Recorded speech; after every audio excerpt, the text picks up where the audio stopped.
91 nga Certificate of Condonation with Release of Mortgage ang igin-distribuerhan Department of Agrarian Reform ngadtohin 90 nga agrarian reform beneficiaries sa probinsyahan Eastern Samar.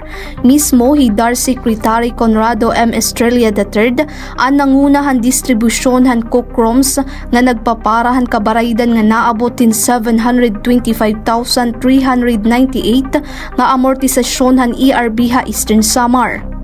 Labot lahan cookroms sa gin-assisteran gihapon ni Secretary Estrella ang distribution hin 1,001 nga individual titles nga nasakop hin sobra 1,583.97 ka hektarya hin tuna ngadto 863 nga ERB ha nasabi nga probinsya.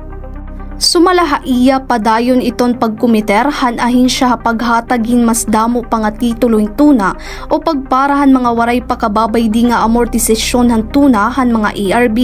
Ini nga mga proyekto ingatanan pinunduhan handar kumubulig nga suporta han mga miyembro han ERB hapanuyo nga mapauswag iton agrikultura, masuportahan ang panginabuhihan kada benepisyaryo ngan base magkaada hirahin legal nga katungod ngan proteksyon ha tuna nga irag ginuuma. Marami pa tayong titulo na ibibigay itong mga araw na ito hanggang sa katapusan ng Disyembre, tuloy-tuloy ang pamimigay ng titulo para sa mga agrarian reform beneficiaries.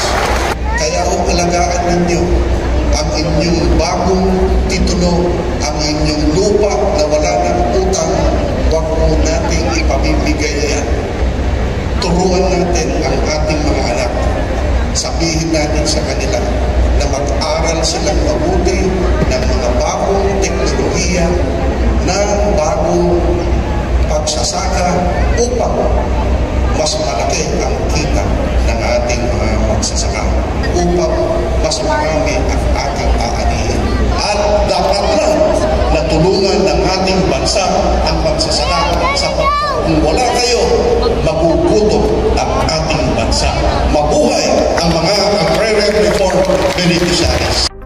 Haunong nga probinsyahan Eastern Visayas inabutin 7,051 ang nataganhin tituloing tuna ng 2,048 naman ang kinarawat hin cookroms nga mga miyembrohan agrarian reform beneficiaries. Tika nga syudadhan Borongan, Mailing Katubay, Eastern Samar News Service.